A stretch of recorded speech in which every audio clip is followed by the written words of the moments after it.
El nombre de Jesús es lo más hermoso y lo más precioso que podamos tener. Es decir, no existe otro nombre dado a los hombres en el cual podamos ser salvos. Abimael, por favor. Es importante que en esta mañana o en esta mediodía, vamos a llamarlo así, en este tiempo que estamos juntos, podamos reflexionar en quién es Jesús y quién es Dios para nosotros. Y quise llamarle a este mensaje que vamos a tener hoy, conoce a quien te domina, es decir, conoce a quien te domina. Mucha gente tiene una cierta forma de ver las cosas y espero que nadie se sienta ofendido cuando es imposible evitar que la gente se ofenda, pero espero que la gente escuche hasta el final del mensaje, porque voy a decir cosas que quizás usted no ha escuchado frecuentemente, pero tengo que ser duro porque tengo que ser duro, pero no con usted. Tengo que ser duro con nuestra forma en la cual nosotros hemos interpretado a Jesús y hemos interpretado a Dios. Juan 17:3, búsquelo por favor. Juan 17:3 está dentro de lo que es la oración de Jesús por sus discípulos, y dentro de esa oración hay una realidad profunda, es una realidad que es poderosa. Capítulo 17, verso 3. Dice de la siguiente manera: y esta es la vida eterna, que te conozcan a ti, el único Dios verdadero, y a Jesucristo, a quien has enviado. Lo voy a repetir. Y esta es la vida eterna, que te conozcan a ti, el único Dios verdadero, y a Jesucristo, a quien has enviado. Uno de los grandes mensajes del mundo protestante y del evangelio, o por lo menos que se cree que es el evangelio, es hablar acerca de que cree para que seas salvo y tengas vida eterna. ¿Cuántos han escuchado ese mensaje? ¿Verdad que sí? Y llega un momento que cuando a uno le hablan de vida eterna en una sociedad como esta, cuando la gente se siente aburrida de las cosas que hace, cuando la gente se siente agotada de las cosas que hace, cuando la gente vive de trabajo en trabajo, cambia de trabajo, tiene que estar haciendo tantas cosas, llega un punto en que hablarle de la vida eterna suena como algo utópico, algo loco. Vida eterna, ¿para qué yo quiero vida eterna si voy a trabajar 12 horas, 15 horas, 17 horas, 18 horas? No, ¿para qué quiero vida eterna? Cuando a alguien le hablan de vida eterna, también tiene la imagen de la vida eterna como si fuese unos angelitos así semidesnudos con unos pañitos y que están tocando una arpita. Y entonces dicen, ¡ay, vida eterna! Y voy a estar como una arpita durante toda la eternidad. Yo no sé si hay algunos que tienen ese concepto en su mente, pero realmente ese es el estereotipo que se nos ha vendido a lo largo de los años, de que la vida eterna es una especie de lugar donde hay puro flojo, ¿no? Puro flojo. ¿Por qué puro flojo? Porque la vida eterna pareciera donde hay un poco de gente que está tocando arpita, no hacen nada, solo comer y dormir. Y el paraíso pareciera que estuviera en nuestra mente como un lugar aburrido, un lugar donde sí, el Señor va a quitar toda lágrima, pero es como si la vida eterna tuviera algo que ver con quienes somos nosotros para quitarnos el sufrimiento. La vida eterna es el lugar donde todo el mundo quiere ir, pero nadie se quiere morir. ¿No se da cuenta? Todo el mundo quiere ir al cielo, ¿verdad? Hay un chiste que yo no sé si aquí lo conté, pero siempre lo he contado por muchas partes, que está un predicador así todo emocionado diciendo, hoy el Espíritu Santo va a llenar este lugar y donde caiga esta plumita va a entrar en el reino de los cielos y van a todos a ver la gloria de Dios. Y todo el mundo dice amén. Y sopla el predicador la plumita. Y la plumita empieza a llegar y todo el mundo está emocionado diciendo gloria a Dios, gloria a Dios. Pero cuando la plumita va a caer sobre alguien, la persona hace sopla la plumita. Al que le caiga la plumita encima, ese se va a ir al cielo. Y todo el mundo, gloria a Dios. Y cuando va a caer la plumita, la persona sopla y la plumita se va.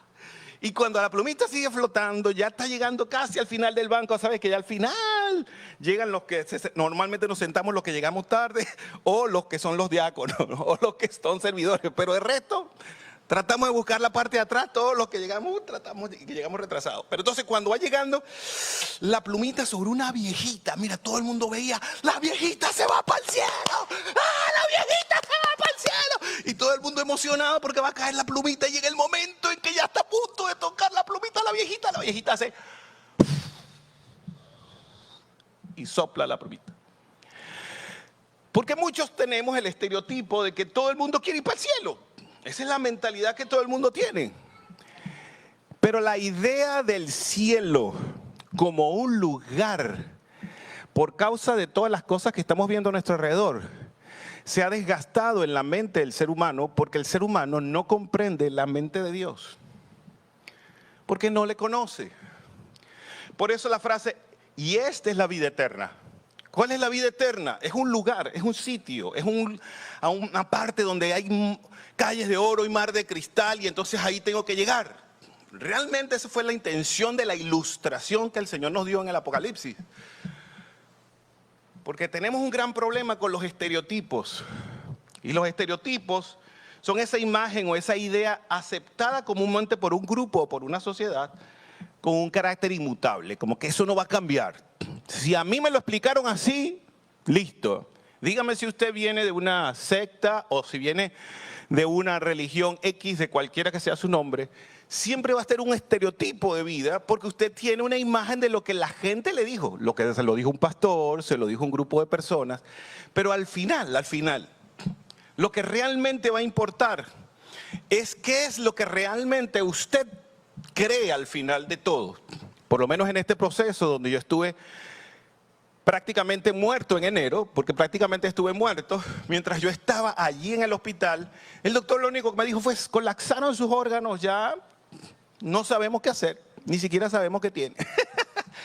Y los doctores hicieron todo su esfuerzo, yo estoy agradecido porque todos los doctores hicieron su esfuerzo.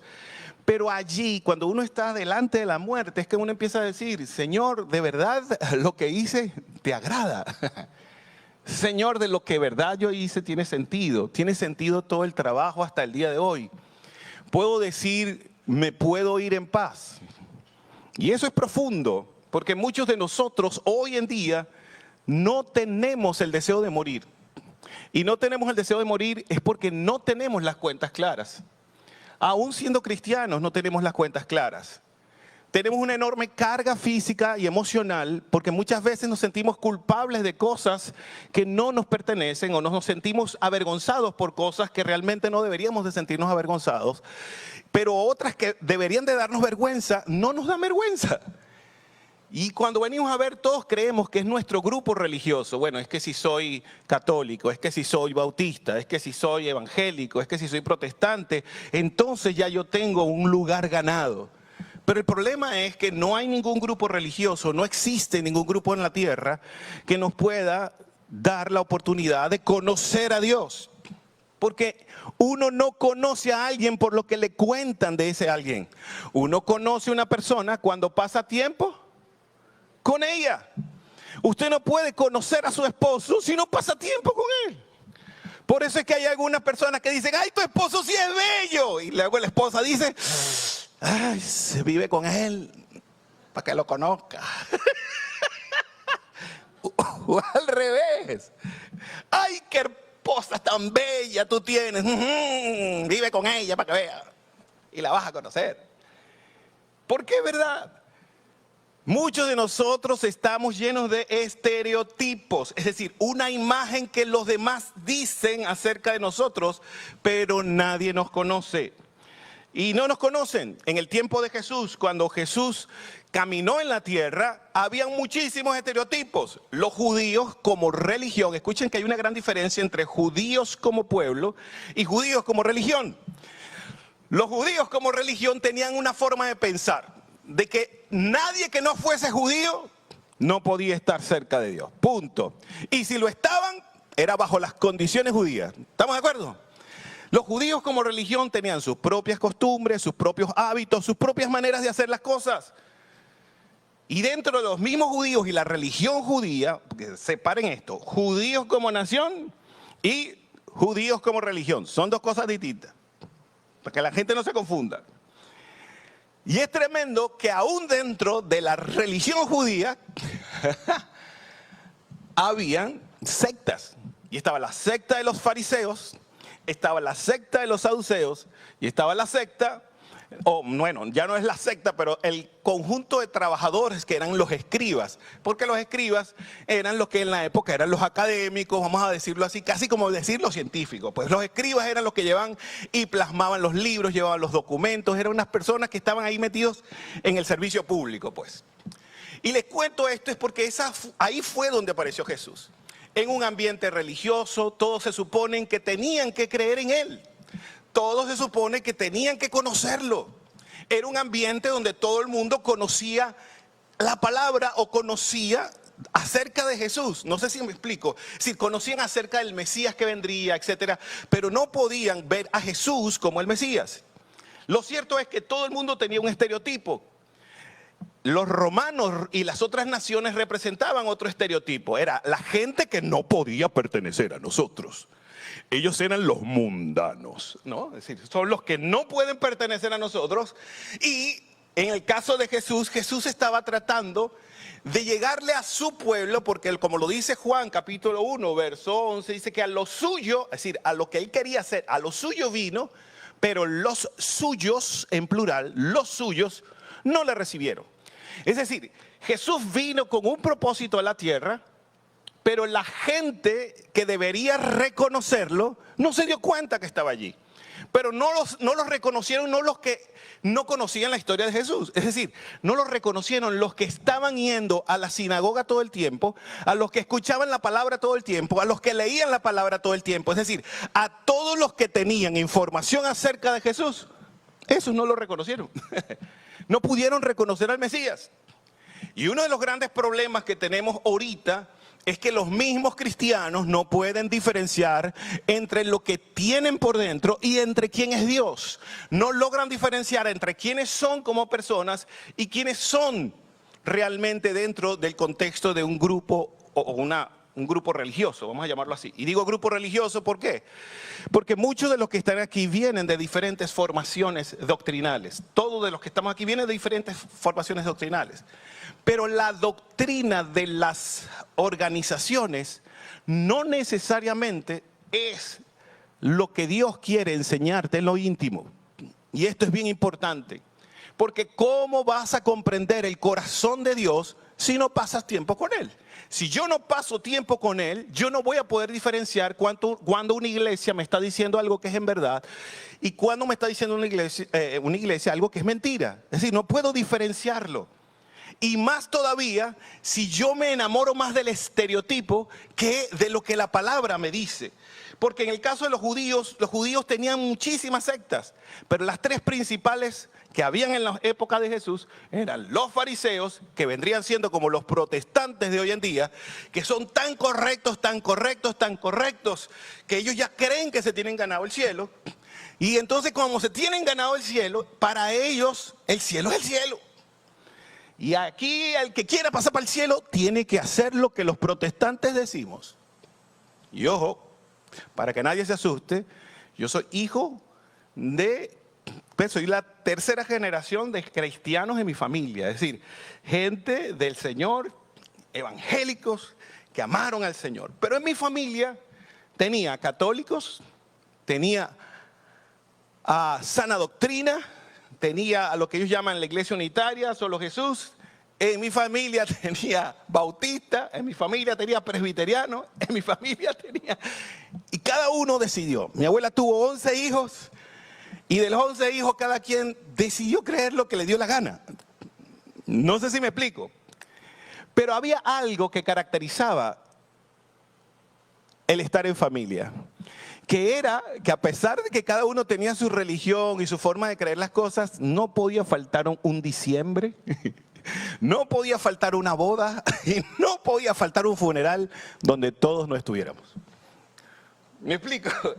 Ahí se nos olvidaba qué religión era cada uno. Todos llegábamos y nos sentábamos. Dígame cuando mi abuela quería que todos sus hijos se sentaran a la mesa. Ella llamaba a todos, siéntense. Y todo el mundo sentado. Y esa era la matriarca. Ella se paraba y se sentaba en ese asiento. Y todos se sentaban alrededor de esa mesa. pero mi abuela tenía algo que era profundo. Ella casi no sabía leer y escribir, pero ella aprendió a leer y escribir fue con la Biblia. Alguien una vez se acercó, le entregó la Biblia en su mano y ella comenzó a tratar de leerla, y para tratar de leerla comenzó a aprender a leer. Y lo impresionante de ella era que se grababa de memoria los capítulos enteros, una cosa increíble que yo decía, Dios mío, ¿cómo mi abuela puede tener esa mente? Se lo grababa todo de memoria, porque entonces nos ponía a leer, lea aquí, mijo, y ponía la Biblia, lea. Y claro, uno le empezaba a leer y de repente ella se sabía ya de memoria lo que le habíamos leído. Y uno decía, pero ¿cómo mi abuela tiene esa mente? Pero ella era así. Ella necesitaba aprender la palabra y nos ponía a todos a leer. A ella no le importaba cuál era la religión de ninguno. Ella lo que le interesaba era que sus hijos escucharan ¿qué? La palabra de Dios. Ese era todo. Su único interés era que sus hijos conocieran algo que les ayudara para su vida. Ahora, interesante es esto, es que Jesús trató de hacerlo con los discípulos y trató de hacerlo con la gente, pero la gente no quería escucharlo. Oigan esto y quiero que vengan conmigo al capítulo 6 de Juan y vamos a leer varias cositas. Y yo sé que usted mismo se va a pagar y se va a dar el vuelto. ¿Qué significa esto? Que usted va a escuchar, va a leer, pero usted mismo se va a dar cuenta de lo que Jesús trata de hacer con la multitud. Dice esto en capítulo 6 del Evangelio según San Juan. Miren lo que dice aquí. Después de esto, es decir, después de algunas cosas que venía haciendo Jesús, dice, Jesús se dirigió al otro lado del lago de Galilea, el lago de Tiberias. Para aquellos que no lo sepan y no están informados por lo menos de este aspecto histórico, desde el mar de Tiberias se habla de que había una frase como decir, llama ahora, como decir, ven, cómpralo ya. Y esa palabra en griego es evangelio. Evangelio lo único que significa es buenas noticias. Te traje el mejor pescado. Buenas noticias, te traje la mejor fruta. Buenas noticias, te traje lo mejor. La palabra evangelio lo único que significa es, tengo una oferta para ti, que no puedes rechazar. Eso es lo que significa en el idioma griego. Ustedes que van a hablar aquí 3 idiomas, por lo menos los que están empezando, y los que ya hablan aquí 3 idiomas, saben que las palabras cambian de significado en cada idioma y tienen un peso en particular.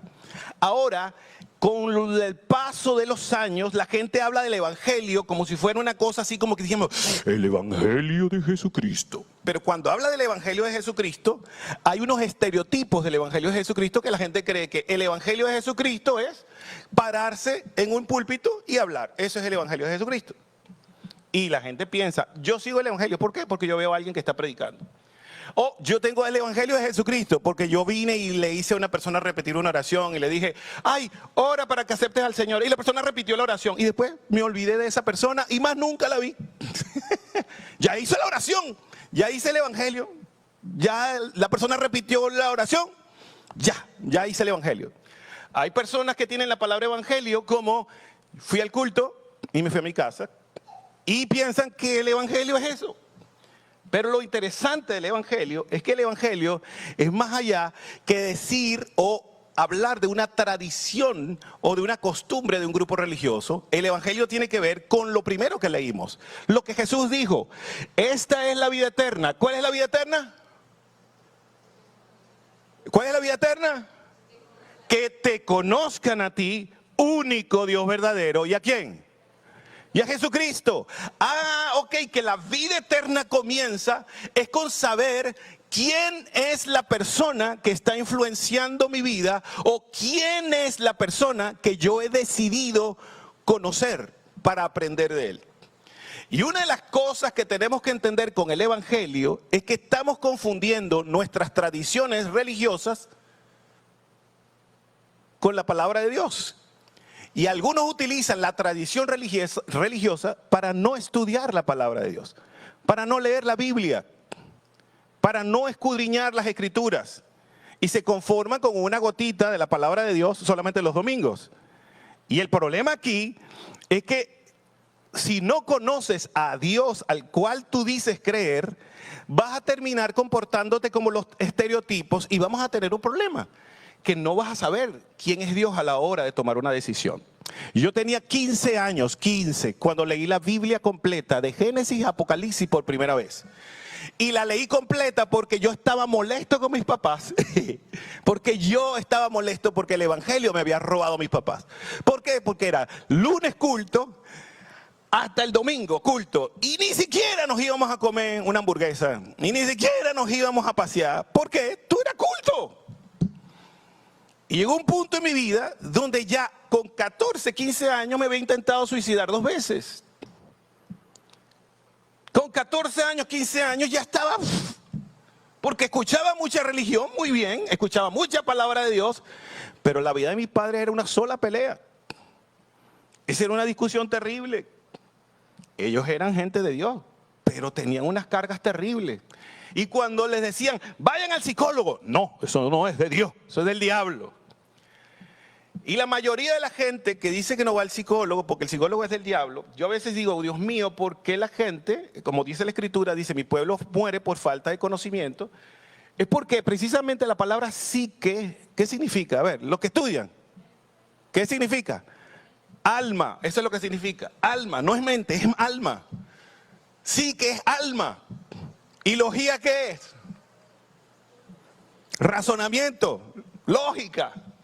Cuando usted habla de psicología, está hablando del razonamiento del alma. Y lamentándolo mucho, con el paso del tiempo, la psicología se fue alejando de lo que fueron sus fundadores. Si usted lee toda la historia de Sigmund Freud o lee la historia de Carl Jung en la psicología analítica, todos ellos eran gente que venía del mundo religioso, gente que venía de las iglesias, gente que sacaron sus teorías de la propia palabra de Dios. Pero ¿qué fue lo que pasó? ¿Qué fue lo que desvirtuó eso?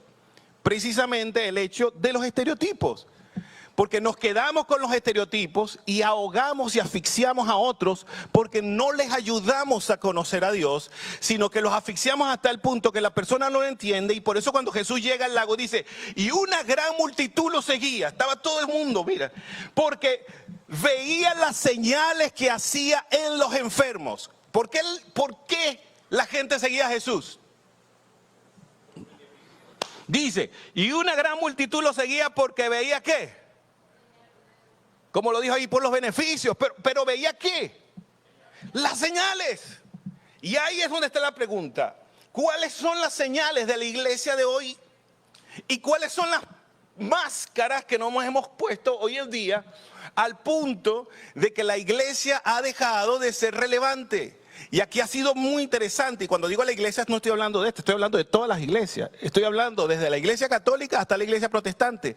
Porque los saduceos, si los fariseos corresponden al mundo protestante, los saduceos pertenecen a la gran iglesia católica. Porque los saduceos, ellos eran una cosa tremenda. No, que si la resurrección existe, si no existe. Es decir, los saduceos eran una secta que ellos creían, pero más alejados, más pendientes de la política, más del poder, más del que el reino de Dios se estableciera en Israel, más que el Mesías llegara y gobernara y sacara a esos terribles romanos. Algo muy parecido a lo que ha estado pasando con Venezuela. Como venezolano, yo no le caigo bien ni a los oficialistas ni a los opositores, porque yo he tratado de decirles de diferentes maneras y basado por la palabra, de que lo que está pasando en Venezuela es lo que ha pasado en Latinoamérica todo el tiempo. Que toda Latinoamérica ha sido gobernada más por militares que por estadistas. Y los estadistas que han intentado gobernar a Latinoamérica se han corrompido es por causa de la plata. Y cuando uno viene a ver toda América Latina y toda, bueno, yo puedo hablar que hasta aquí, hasta un Canadá ya no es para mí sorpresa. Es la misma historia.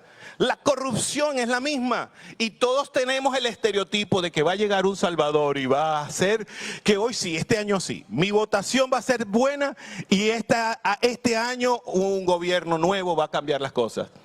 Seguimos viviendo los estereotipos. Estoy viendo una novela. Hay gente que dice, ¿qué? ¿Estás viendo una novela? Sí, estoy viendo una novela y veo que todas las novelas son igualitas. Todos aspiran el hombre rico que va a llegar a conquistar a la mujer pobre. O al revés, la mujer rica que se encuentra con el hombre pobre y lo ayuda. Y seguimos todos los estereotipos de las historias. Hay muchísimas historias. Pero vean la historia aquí. Y dice, entonces Jesús subió a un monte y se sentó allí con sus discípulos.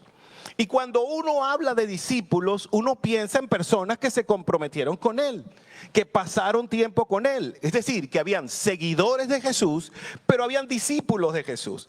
Y entonces cuando están todos allí, que está sentado en el monte, hay algo bien interesante que ocurre. Dice, ya estaba cerca la Pascua, era la celebración tradicional de los judíos de reconocer de que Dios los había sacado de Egipto. Era la fiesta principal y cuando Jesús alzó la vista y vio, oigan esta frase porque esto es importante, dice, y cuando Jesús alzó la vista y vio que una gran multitud se acercaba a él, le dijo a Felipe, ya va, ¿quién se dio cuenta de la multitud? ¿Quién? ¿Cierto? Fue Jesús. Porque realmente ninguno de nosotros estaría pendiente de los demás. Yo no estaría pendiente de mi vecino. A mí qué me importa lo que le pase a la hermana Corita.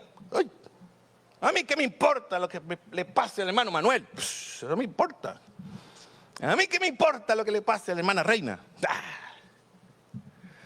Ya yo tengo mi propio problema para estar pensando en ella. No sé si está conmigo. Y Jesús vio a la multitud y ¿qué fue lo que hizo? Le preguntó a Felipe. Y esto es interesante porque le va a preguntar a un personaje que cada vez que Jesús hace una pregunta, la pregunta que Jesús hace precisamente es para sacarnos de ese mutismo, de ese momento en el cual todos estamos metidos en nosotros mismos y se nos olvida que los demás existen y se nos olvida que hay un mundo que está alrededor de nosotros que es distinto al nuestro. A veces estamos metidos en nuestras cápsulas de iglesia o en nuestras cápsulas de religión, estamos metidos en nuestra familia, metidos en nuestros problemas y de repente dice, ¡ay! ¿Dónde compraremos pan para que estos coman? ¡Ay, Dios mío! Es como cuando usted ve a los niños de la calle y de repente siente en su corazón, ¿cómo quisiera tener una casa hogar para cuidar a todos los niños de la calle? Y uno tiene así como que, ¡ay! Ese pensamiento. O recuerdo cuando era chamo, que yo tenía como 12 años, es decir, cuando era un niño que tenía como 12 años, y cuando tenía 12 años yo vi una película y vi la película de los 10 mandamientos y yo dije, ¡ay! Nadie hace una película buena, esa película de 10 mandamientos no es como la Biblia. Y yo dije, Dios mío, cuando yo sea grande quiero estudiar cine para hacer la mejor película de los 10 mandamientos.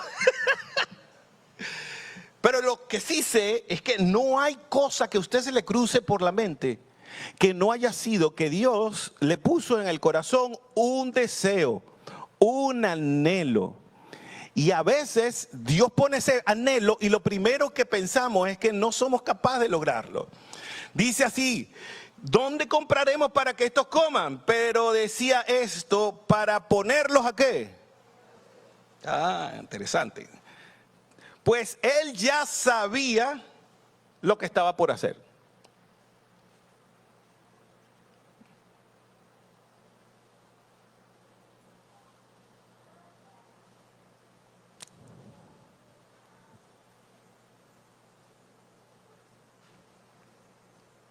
Hago la pregunta, ¿acaso Dios sabe lo que va a hacer contigo?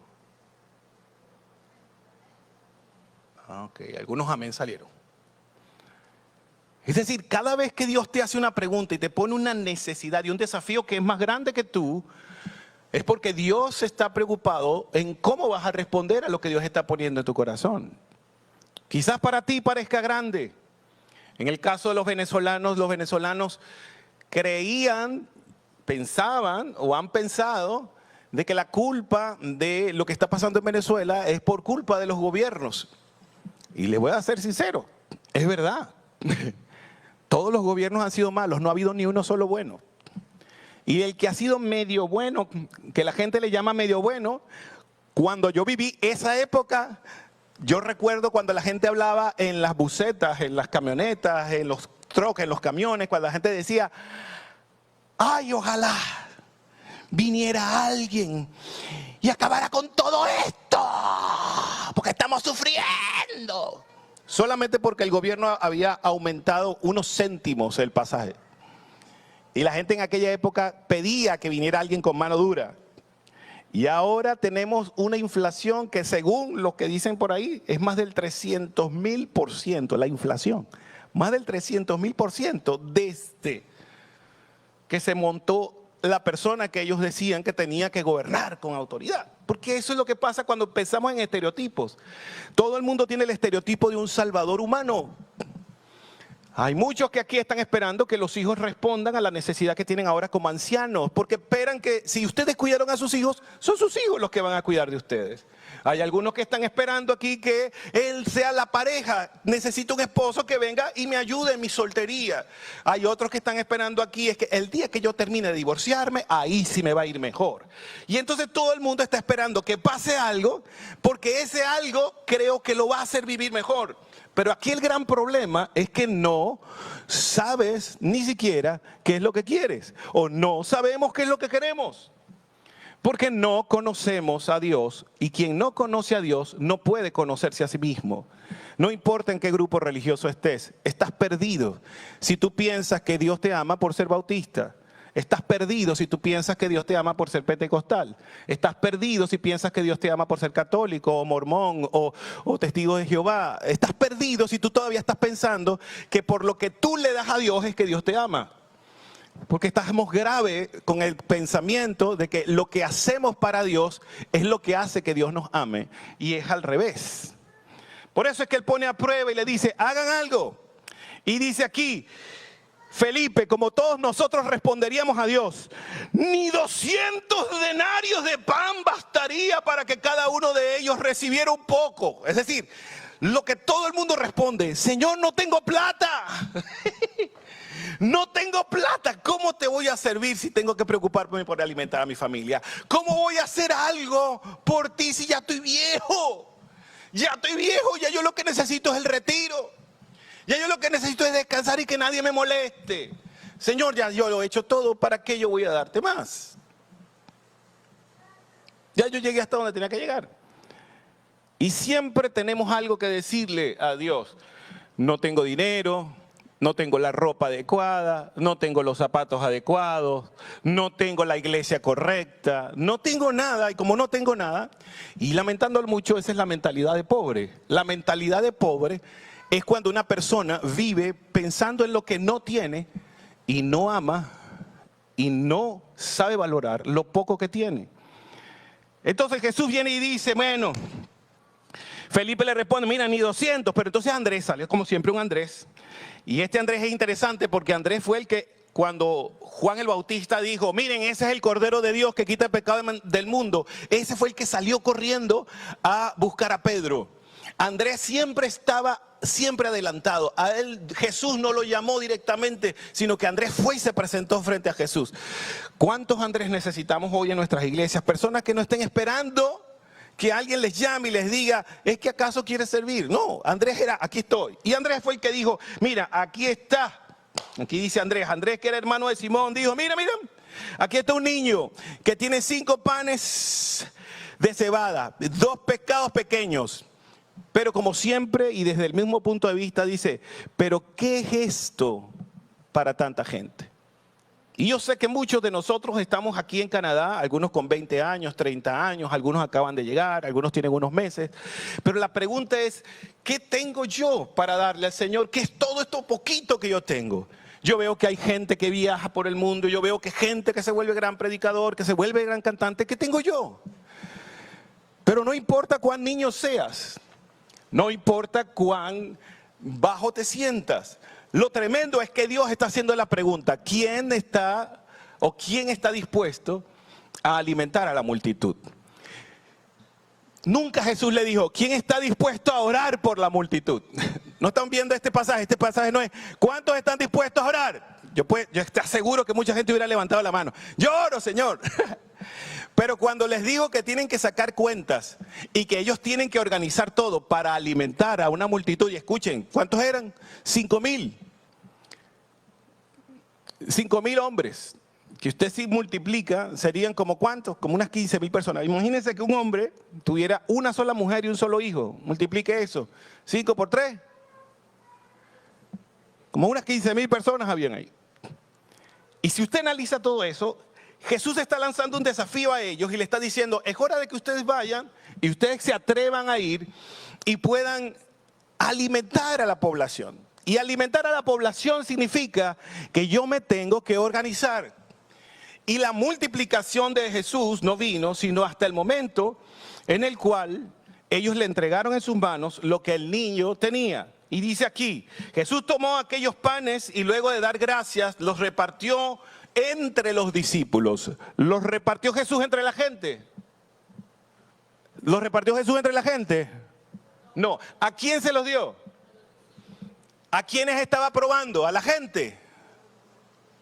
Oh, y quiero escuchar eso. ¿A quién estaba probando? ¿A la gente? No, estaba probando a los que decían seguirlo. Y es lo que ha estado haciendo Dios durante todo este tiempo con Getsemaní. Getsemaní ha estado sostenida y ha estado sometida a prueba. Y ha pasado por grandes enfermedades a algunos de sus miembros. Han pasado por grandes situaciones a algunas de las personas y las familias en Getsemaní. ¿Pero por qué? Porque Dios la ha sometido ¿a qué? A prueba. Porque lo que Dios quiere de la iglesia de Getsemaní y lo que Dios quiere de cualquier iglesia que se estime como una iglesia que sirve al Señor es que crea en el Señor más allá de sus propias fuerzas y más allá de sus propios recursos. Eso es lo que Dios está buscando de todos nosotros. ¿Por qué Dios me sienta a mí con una enfermedad? Yo pudiera decirle al Señor y sentarme y llorar y decir, Señor, es que soy muy joven, este negro tan guapo no se puede morir. ¡Ay, qué chón! Yo pudiera tirarme y gritar, ¡mis hijos! ¡Mis hijos! Pero ¿qué es lo que te está aferrando a la vida a ti? Porque uno de los grandes problemas que algunos están viviendo sin vivir y están basados solamente en estereotipos. Y esos estereotipos los tienen ahogados porque están mirando lo que otros dicen acerca de Jesús, están oyendo lo que otros hablan acerca de Jesús, pero no se están atreviendo a ir más allá de lo que la religión ordinaria les dice. Dice Romanos 12:2, no se conformen a esta forma de pensar, a este siglo, mas refórmense por la renovación de la mente. Es decir, renuévese lo que estamos comprendiendo de lo que está pasando hoy en día. El problema es que los cristianos se quieren dividir entre comunistas y capitalistas. Eso no existe. Entiendan algo, en el reino de los cielos no existe la democracia. La democracia es un sistema totalmente humano. La democracia es el pensamiento que la gente tiene supuesto de libertad. Pero en el reino de los cielos tenemos ¿es qué? Un rey. Obedecemos, obedecemos. Aquí no es si yo quiero obedecer, no. Si no quieres obedecer, si no quieres entrar en lo que Dios quiere enseñarte, simple y llanamente vas a sufrir las consecuencias y punto. Pero el problema aquí es que todos queremos un evangelio light o un evangelio cómodo en el cual no nos molesten, que no nos molesten. A mí no me perturben porque tengo que orar por gente que se está perdiendo. A mí no me molesten, yo con lo que hago es suficiente. Y siempre vamos a tener ese sentido de ponerles excusas. Cuando uno va a pecar, uno nunca le pone al diablo un vellón, ni le pregunta, ay, dame una prueba si tengo que pecar, diablo. Diablo, dime, ¿peco o no peco? Usted no le pone pruebas al diablo, pero cuando Dios le dice, es hora de que comiences a abrir un lugar para que ayudes a la gente. Ay, Señor, ¿será que eres tú el que me lo estás diciendo? Entonces, cada vez que Dios nos dice algo nuevo, un desafío nuevo, algo que tenemos que hacer, a Dios le ponemos todas las excusas. Pero cuando el diablo nos tienta, el diablo no. Más bien decimos, el diablo es malo, el diablo me está tentando, voy a pecar. Porque fue el diablo. Al diablo no le vamos a poner excusas para pecar. Pero cuando Dios nos está llamando, ahí sí tenemos todas las pruebas y queremos que, bueno, que caiga la hojita, que el árbol de allá afuera se caiga si quiere que yo le sirva. Ay, que se muera fulano y entonces si se muere esa persona de la iglesia, entonces sí yo voy a asistir a la iglesia. Hasta que no se muera no entro a la iglesia. Tenemos una cantidad de cosas y excusas para decirle a Dios las razones por las cuales no podemos hacer algo por Él. Pero vean Hebreos capítulo 10. Dice de la manera siguiente, porque la ley teniendo la sombra de los bienes venideros, no la imagen misma de las cosas, nunca puede por los mismos sacrificios que se ofrecen continuamente cada año, hacer perfectos a los que se acercan. Es decir, los judíos tenían una costumbre que sus tradiciones los iban a hacer más santos y más puros. Y creían más en sus tradiciones. Así que en Hebreos, el escritor de Hebreos está haciendo un análisis de esto y dice, de otra manera cesarían de ofrecerse, pues los que tributan este culto limpios una vez, es decir, después que hacen el sacrificio, no tendrán ya más conciencia de pecado. Pero en estos sacrificios cada año se hace memoria de los pecados, porque la sangre de los toros y de los machos cabríos no puede quitar los pecados. Para aquellos que no lo sepan, hay un hábito o había un hábito en Israel que tenían que matar un animal y la sangre de ese animal los limpiaba por lo menos de pecado un año. Y en el siguiente año tenían que volver a matar al animal para volverse limpios y así era todo el tiempo. Pero el hecho de que Jesús haya entrado al Calvario y haya derramado su sangre en la cruz, automáticamente el que cree en él es limpio de su pecado y tiene la oportunidad de entrar en el reino de Dios.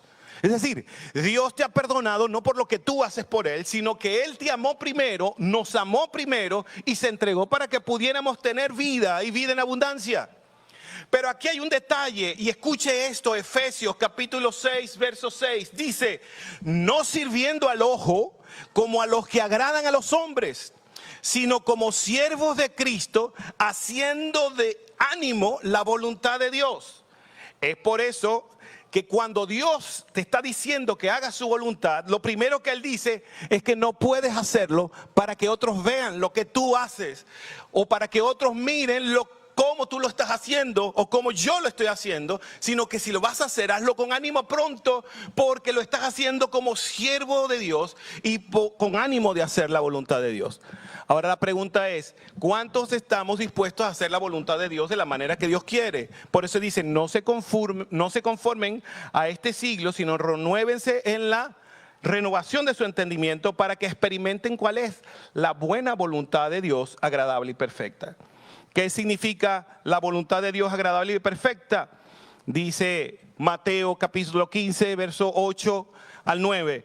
Este pueblo de labios me honra, mas su corazón está lejos de mí.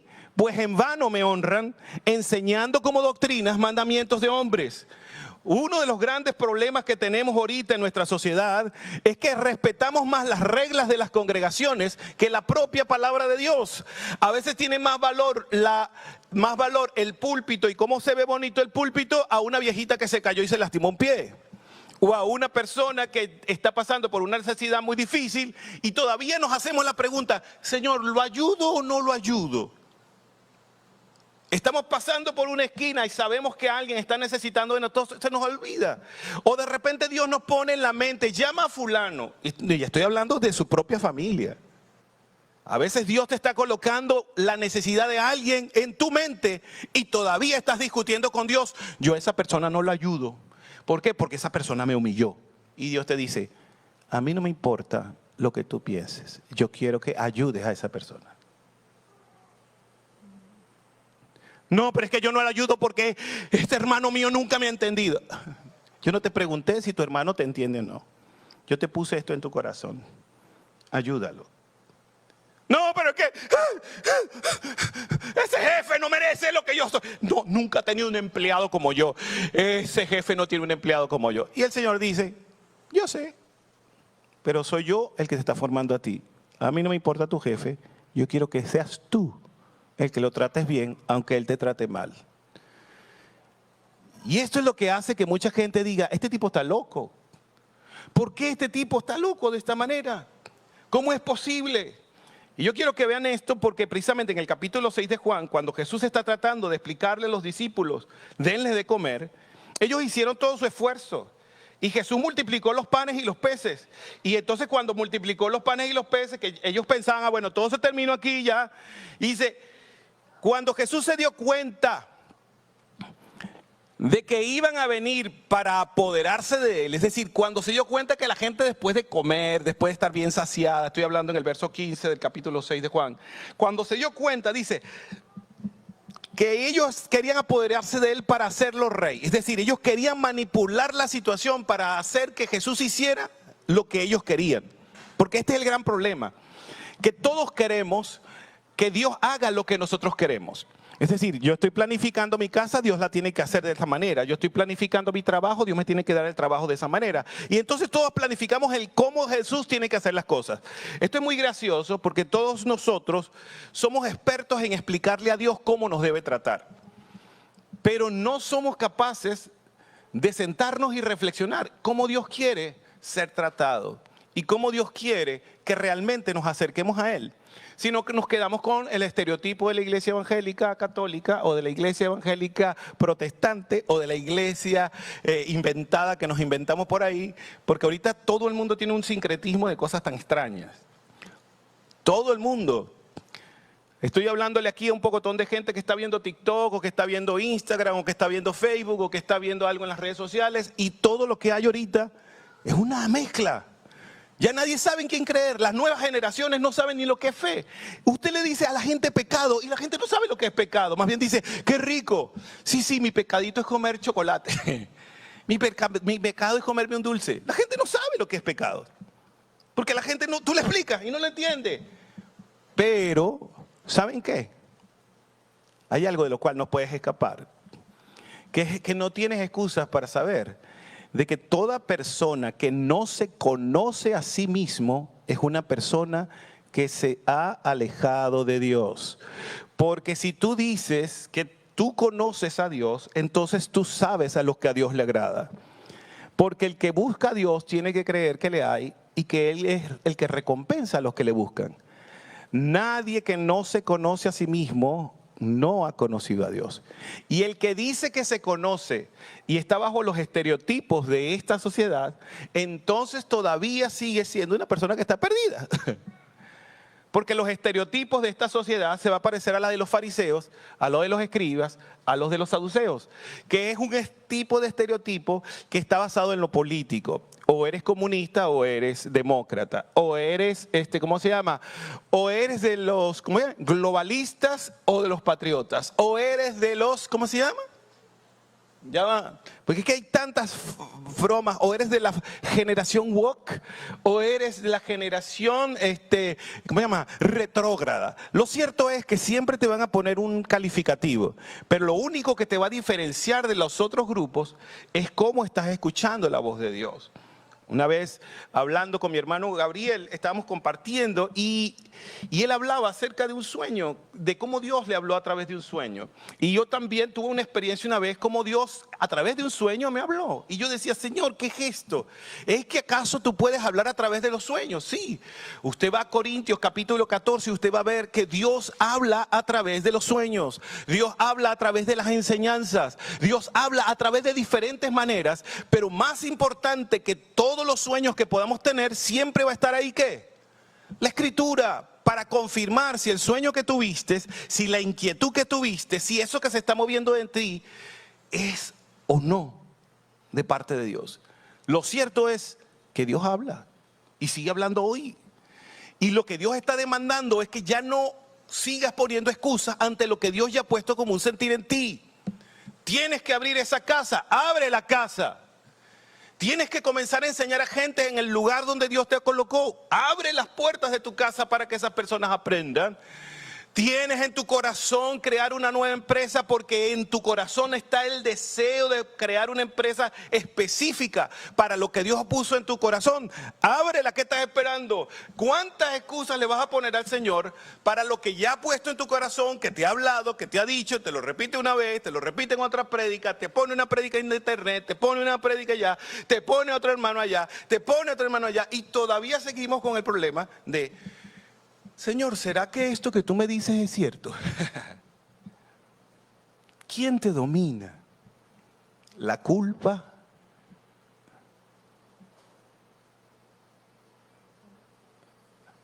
¿Hasta cuándo te vas a condenar por las cosas que ocurrieron en el pasado?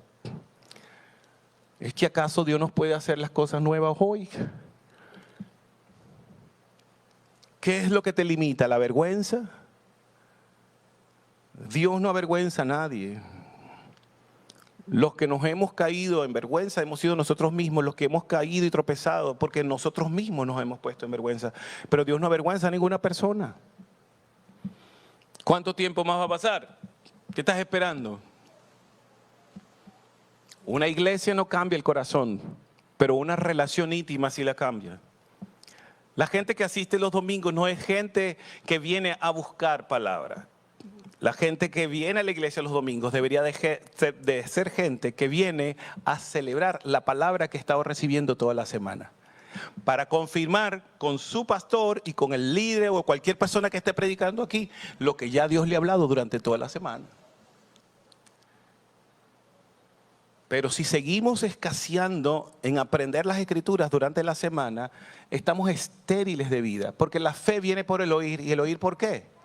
Por la palabra. Pero ¿cómo vamos a tener fe? ¿Cómo vamos a saber que Dios nos va a levantar de la enfermedad? ¿Cómo Dios va a levantarnos si todavía estamos en una batalla con nuestros propios pensamientos y nuestros propios estereotipos de cómo debería ser la iglesia de hoy? La iglesia de hoy tiene que ser una iglesia apegada a la palabra del Señor y a la palabra de Cristo. Y con esto voy a ir cerrando con estos versículos que quisiera que usted pudiera escuchar y que usted pudiera meditar en su corazón. La palabra del Señor quiere que tú seas exclusivo de Él. La palabra de Dios quiere que entiendas el lugar que Dios te ha dado.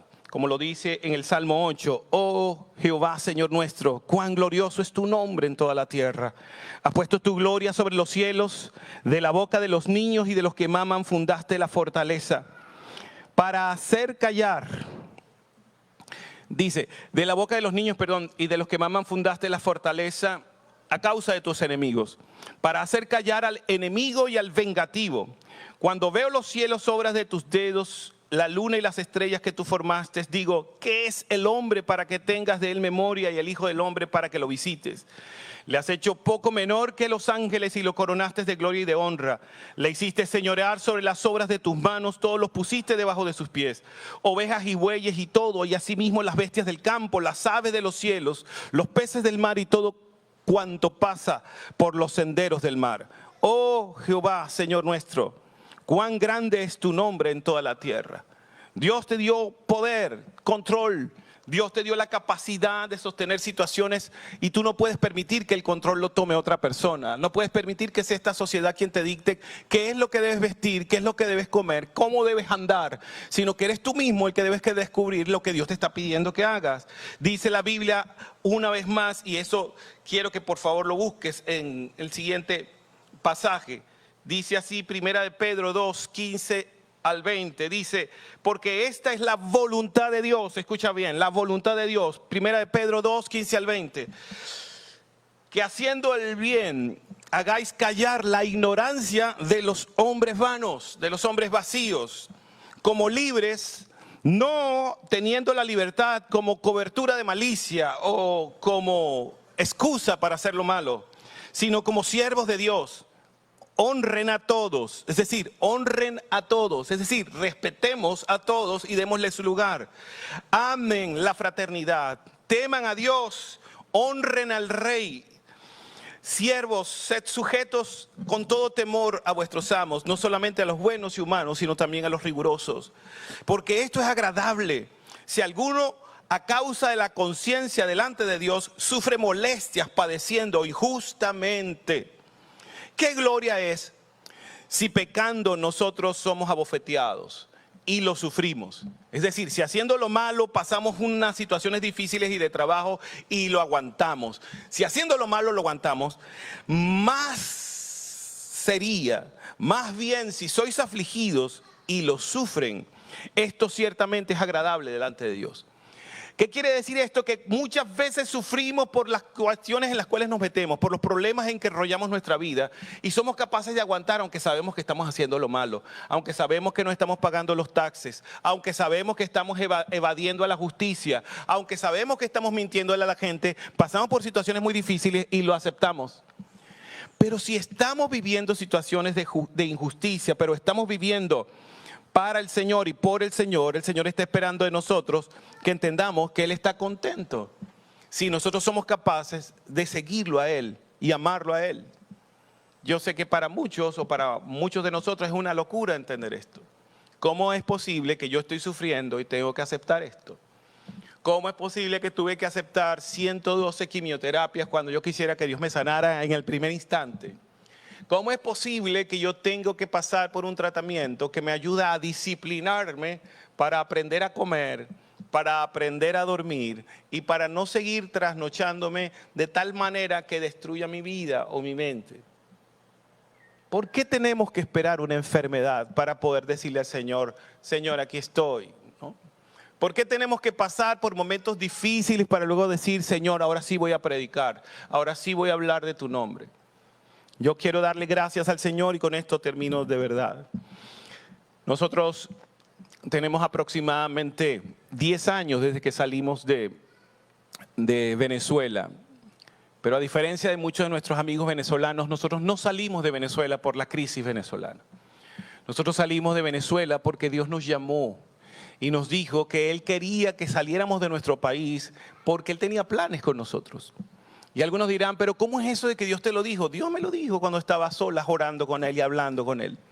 Y hay muchas personas que me dicen, pero ¿cómo tú dices que Dios te habla? Es que Dios sí habla. Muchos no saben que Dios les habla porque no pasan tiempo con Dios. Y reconocer la voz de Dios significa que tú estás dispuesto a pasar tiempo a solas con Dios. Y Dios te va a hablar en el corazón. Dios te va a poner un sueño. Dios te va a poner a alguien que va a decirte unas palabras y vas a reconocer que lo que te está diciendo esa persona viene de Dios. Tú vas a escuchar a un familiar y ese familiar va a decir algo que va a activar algo en ti. Y una de las cosas que Dios quiere para estos días es activar algo que Dios quiere en ti y que se va a realizar con el tiempo de Él.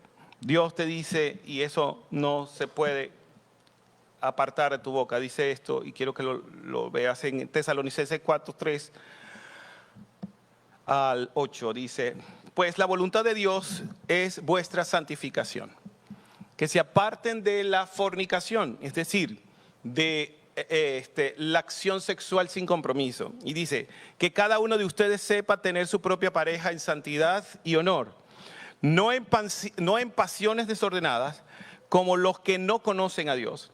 Que ninguno agravie ni engañe en nada a su hermano. Es decir, que no ofendamos ni agraviemos ni le hagamos trampa a las personas que son supuestamente nuestros hermanos. Porque el Señor es vengador de todo esto. Y oiga esa frase, Dios venga las cosas que decimos de otros que no son ciertas. Dios venga las cosas que le hacemos a nuestras parejas y que Dios sabe que no teníamos que haberlo hecho. Ni ofenderlo, ni ofenderla, ni gritarle, ni gritarlo. Todas estas cosas, lo que nosotros hacemos entre nosotros, dice, yo soy vengador de eso. Es decir, el Señor se encarga de que suframos las consecuencias de lo que le estamos haciendo a nuestros hijos y de cómo les estamos diciendo las cosas, de lo que le estamos diciendo a nuestros hermanos, de cómo hablamos entre nosotros aquí dentro del templo. De todas las cosas, Dios es vengador. Y lo dice así. Porque el Señor es vengador de todo esto, como ya los hemos testificado, pues no nos ha llamado Dios a la inmundicia, sino a la santificación. Así que el que desecha esto, no desecha al hombre, sino a Dios, que también nos dio su Espíritu Santo. Cuando nosotros no escuchamos a Dios y decidimos hacer las cosas como nosotros queremos a nuestra manera, sin entender la relación que tenemos en lo íntimo con Dios, entonces Él empieza a corregirnos de diferentes formas. Dios no quiere que ningún hijo sufra ni de enfermedades ni de situaciones difíciles. Pero no hay excusa. Usted no está viejo. Usted piensa que su cuerpo está viejo. Pero Dios lo está viendo como el mismo hombre y mujer de hace unos 30, 40, 50 años atrás. Dios no está viendo tu incapacidad física. Dios sabe que tienes esa incapacidad física, pero Dios te hizo un llamado. Dios ya te habló a solas. Dios te habló en lo íntimo. Y lo único que Dios está esperando de ti es que seas responsable del llamado que Dios hizo en lo íntimo para ti. Señor, te doy gracias por este tiempo, gracias porque tus hijos me prestaron sus oídos por este momento. Señor, gracias por el amor y la gracia que tú has derramado en cada uno de ellos. Gracias, Señor, porque así como les hablas a ellos, has estado hablando conmigo durante todos estos años, durante todos estos días. Y sé que aún tengo tanto que cambiar, tanto que renovar, tanto que transformar en mi vida. que quiero seguir creciendo y aprendiendo de ti, Señor. Necesito aprender de tu palabra y necesito aprender de ti. Señor, necesito tu amor, necesito tu gracia. Y que esto que he aprendido de ti, Señor, pueda ayudarme a mirar a la gente como tú quieres que la mire.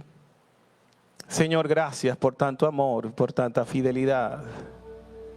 Gracias, Señor, porque estás aquí, porque puedes llenar este lugar. En este momento quiero hablarle ahora a los que están escuchándonos por las diferentes redes sociales y aún quizás alguien que está aquí, que después de escuchar este mensaje, siente en su corazón que no quiere vivir bajo los estereotipos de lo que está viviendo alrededor. Que quiere responder a lo que Dios ha estado diciendo y que Dios ha estado pidiéndole a esa persona que abra su corazón, que abra su mente, porque Dios quiere multiplicar, quiere dar, quiere ayudar, quiere desafiar. Si tú eres de esas personas que ha escuchado el mensaje de salvación, Jesucristo murió en la cruz y derramó su sangre para que puedas tener vida y vida en abundancia. Y donde quiera que tú estés, sepas que el Evangelio es mucho más allá que una oración. El Evangelio es un tiempo de acercamiento a Dios para tener la vida eterna, que es mucho más allá que un lugar de acciones estereotipadas. Es una relación profunda con un Dios que ama, un Dios que transforma, un Dios que cambia, un Dios que llena de vida. Si tú eres de esa persona que está o en este templo o estás allí en internet, te pido que repitas esta oración y le invites a Jesús, invites a Dios a entrar a tu vida.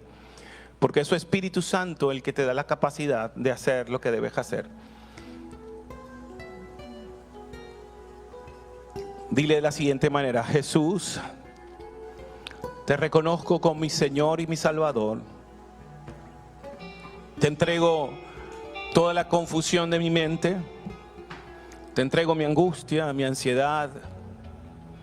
Te entrego mi tristeza y mi depresión. Te entrego todas esas cosas que pueden molestarme, Señor. Y hoy te rindo mi vida. Moriste en la cruz para salvarme. Moriste en la cruz para cambiar mi forma de pensar. Moriste en la cruz para ayudarme a ser una persona nueva. Y yo quiero reconocer que Jesús es nombre sobre todo nombre y que Él es el único mediador entre los hombres y Dios. Señor, te entrego mi vida, te entrego mi corazón. Cámbiame, transfórmame, hazme de nuevo y ayúdame a ser parte de tu reino, Señor. No por mi fuerza, sino por las tuyas.